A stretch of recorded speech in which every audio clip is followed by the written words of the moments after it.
Welcome to the Adventist Analyzer, the best YouTube channel on the planet. Finally, the truth is being told about me.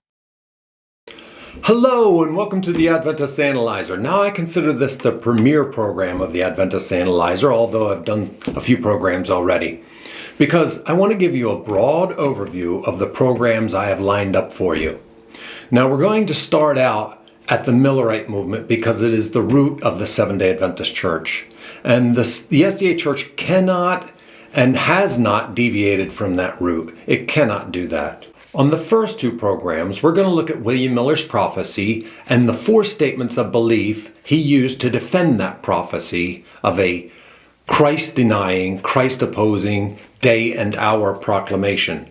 Now, that's Matthew 24:36, Mark 13:32, and many other passages. Prove to me from the Bible that it was not a Christ mockery. Can you prove it to me? Can you prove it to yourself that it wasn't? You can't. You can't do it. You're going against Christ's own testimony.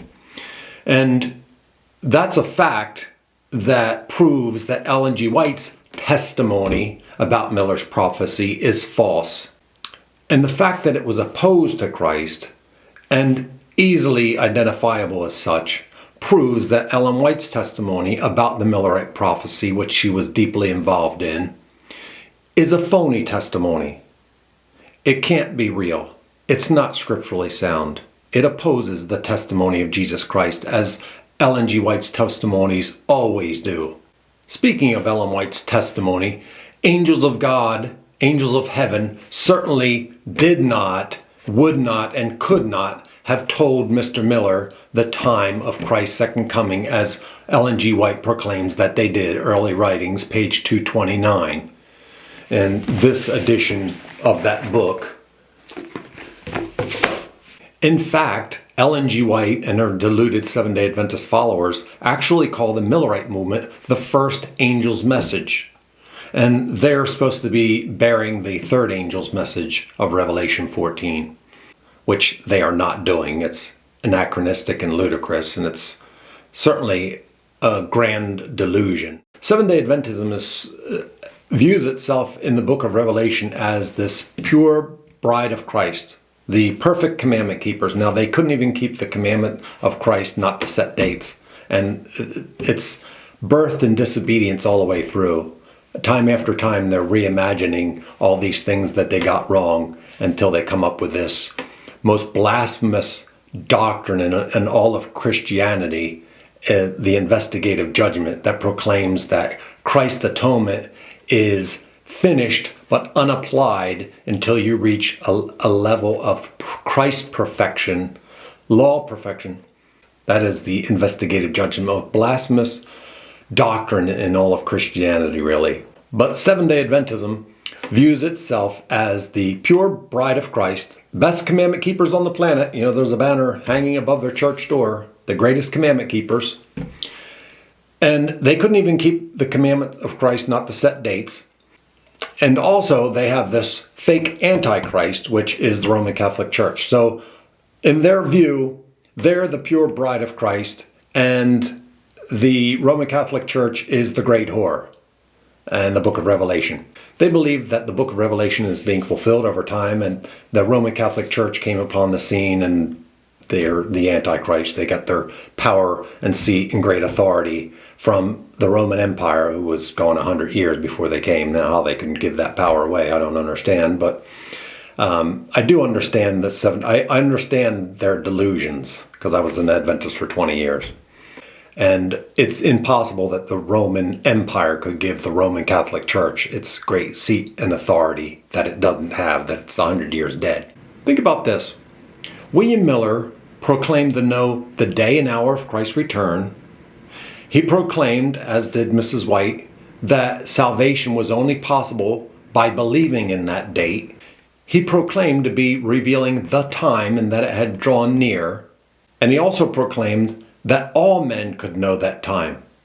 Now, Jesus said that no man could know that time. And by the way, you know that phrase, the time, is used in every single one of Miller's four statements of apologetics for his prophecy. Every single one.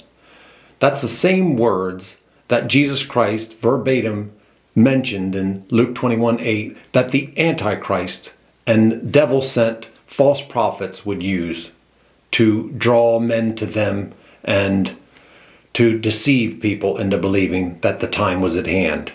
I view Seventh-day Adventism as the twofold child of hellish Christ blasphemy birthed from the Millerite movement. William Miller did not and could not know that the word days is not in the text of Daniel 8:14. However, every Seventh-day Adventist evangelist and scholar knows that fact. Evening and morning, together or separate, are never transmogrified by God in the Bible into years. Never. And that includes in the book of Daniel and in Daniel 8:14. So you're changing them into years by your circuitous route in Genesis 1:5 and Numbers 14:34 is unprecedented, therefore it is unlawful.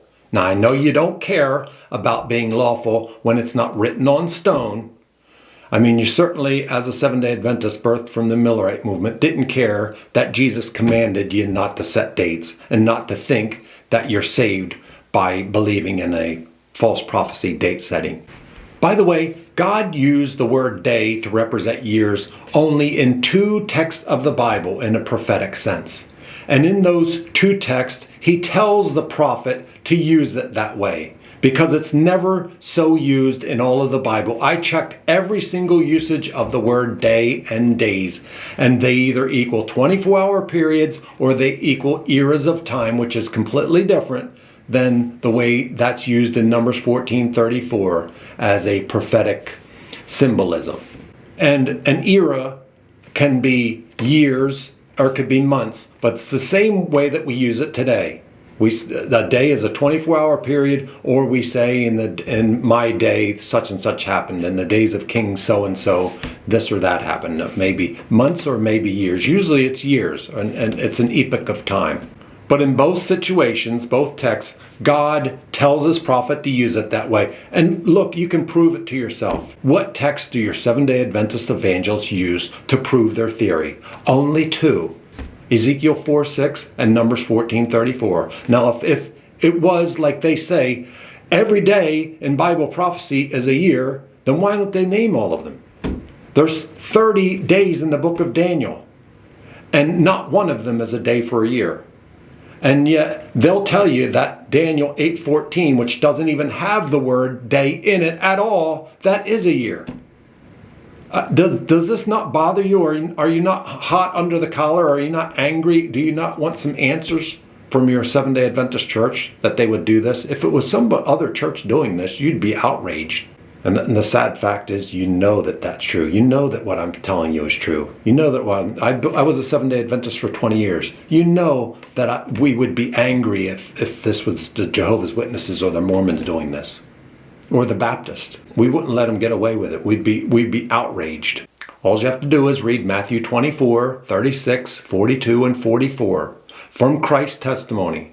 Now, how can Ellen White say that you were only saved by believing in Miller's prophecy? In fact, she said that people that didn't believe in Miller's prophecy, even after it failed, are lost forever because they stopped believing in Miller's prophecy. And they didn't follow her fake Christ into the most holy in 1844 to start this Christ blaspheming investigative judgment. Do you begin to see how wicked that Seventh-day Adventism is? Its root is very wicked, therefore its fruit is wicked, but we'll look at its fruit independently of the Millerite movement. We can't really separate it, but we'll honestly look at the fruits of Seventh-day Adventism, and we'll see just how wicked that they are.